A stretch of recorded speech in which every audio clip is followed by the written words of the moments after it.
자, 오늘은 목이 좀 잠겨 있어요. 어제부터 시작해서 몸이 좀 으슬으슬 하더니 컨디션이 그렇게 좋지는 않을 것 같습니다. 하지만 여러분과의 약속을 지키기 위해서 오늘 이렇게 또 찾아왔습니다. 자, 오늘 할 얘기는 영어 교육 그리고 외국어 교육입니다.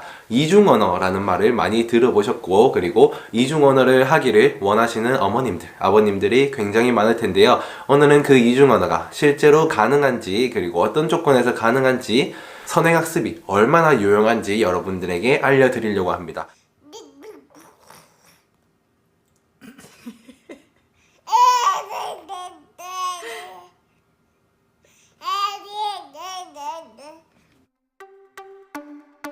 Ooh, there was an enormous dinosaur?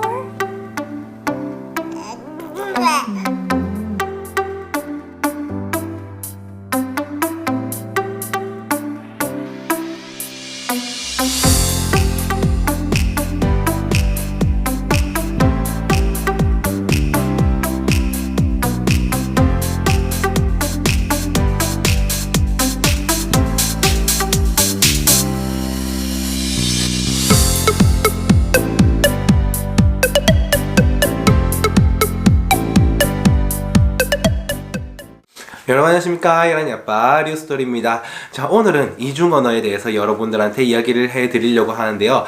이중언어를 바라는 부모님들은 굉장히 많을 거예요. 그리고 슈퍼맨이 돌아왔다 같은 데 보면 나은이나 여러가지 언어를 사용하는 모습을 보면 부럽죠. 저희도 많이 부러워했는데요. 과연 이중언어가 가능할까요?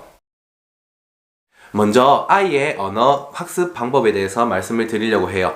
EBS와 연세대학교가 공동 연구를 한 실험에서 6개월 정도 된 아이에게 서로 다른 언어를 들려주니까 서로 다른 언어를 두 가지를 구분하는 능력을 가지고 있었어요. 겨우 6개월임에도 불구하고 그렇게 다른 언어다라는 것을 느끼게 되는 거죠. 하지만 15개월이 된 후로는 아이가 두 가지 언어를 더 이상 구분하지 못하게 됐습니다.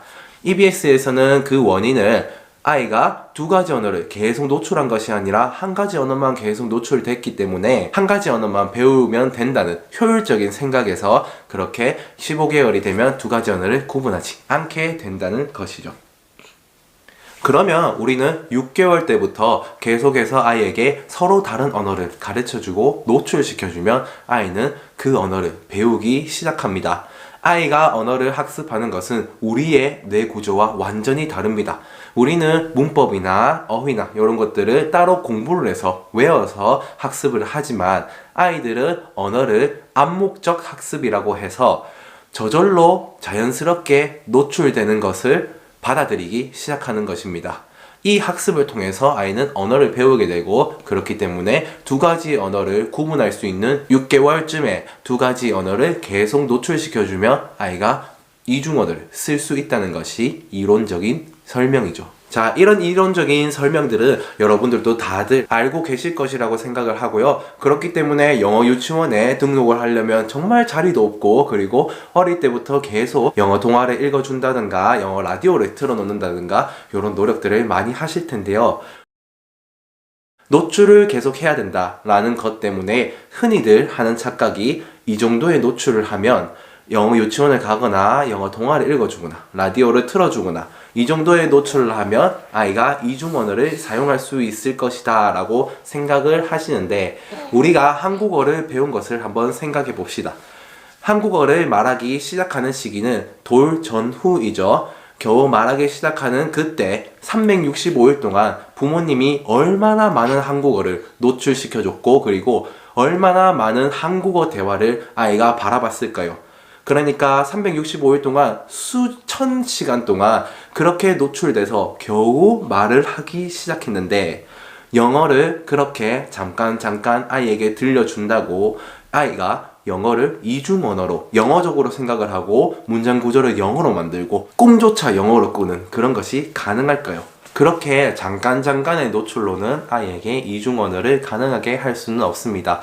물론 몇 개의 문장, 몇 개의 단어들, 동물 이름을 말한다거나 과일 이름을 말한다거나 그런 것들은 충분히 가능하지만 이런 것을 이중언어라고 하지는 않죠. 분명히 다른 사람의 언어를 영어로 받아들이고 그리고 한국어로 내뱉고 이렇게 두 가지 언어를 동시에 자연스럽게 쓰는 것을 우리는 이중 언어라고 하고 여러분들도 바라는 그런 상황일 겁니다. 어휘나 문장 능력 등은 얼마나 그 공부에 공을 들였냐가 중요합니다. 오히려 나중에 공부를 하게 되면 훨씬 더 인지 능력이 높고 그리고 어휘를 기억하는 능력이 높아서 언어를 더 잘 배울 수 있고 빠르게 배울 수 있습니다.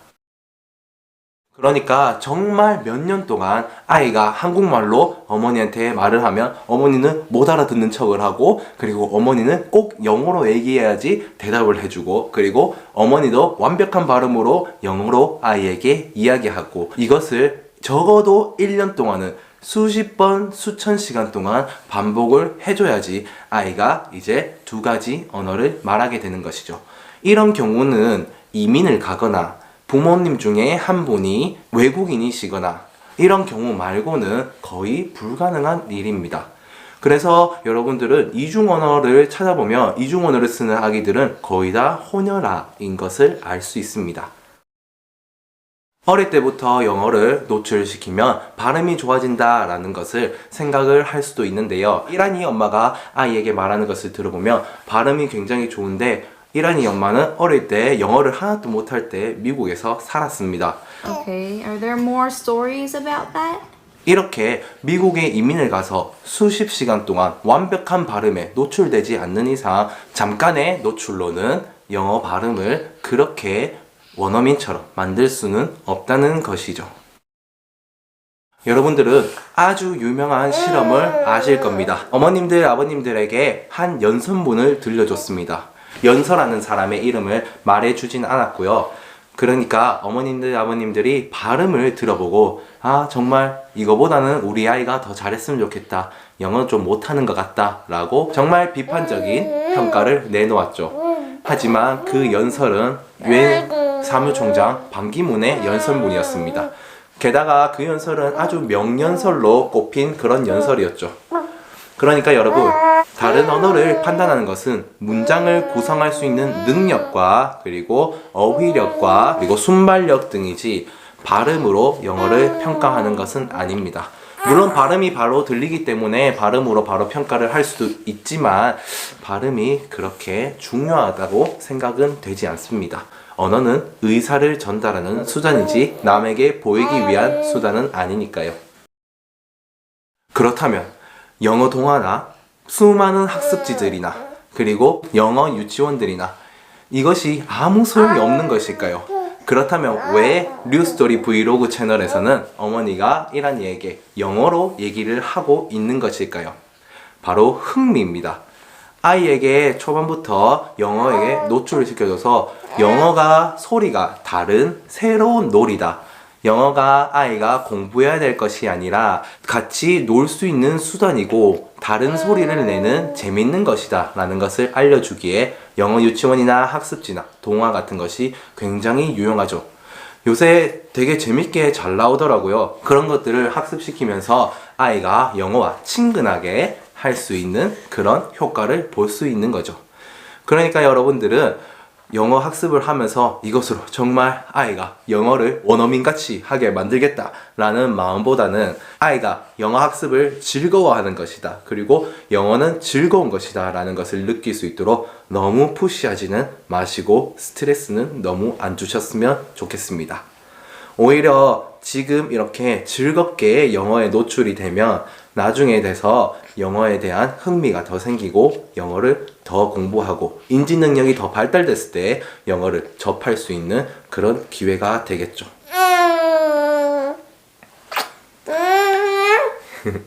자, 그럼 오늘 영상 봐주셔서 감사하고요. 흥미롭고 재미있는 영어 교육 하시기 바랍니다. 구독, 좋아요, 알람 설정하시면 이란입으로 다시 오실 수 있으니까요. 구독, 좋아요, 알람 설정하셔서 또 이란입으로 놀러오세요. 안녕. 안녕. 이란이 이거 다 먹었네 이거. 인사하자 이란이도. 안녕. 이.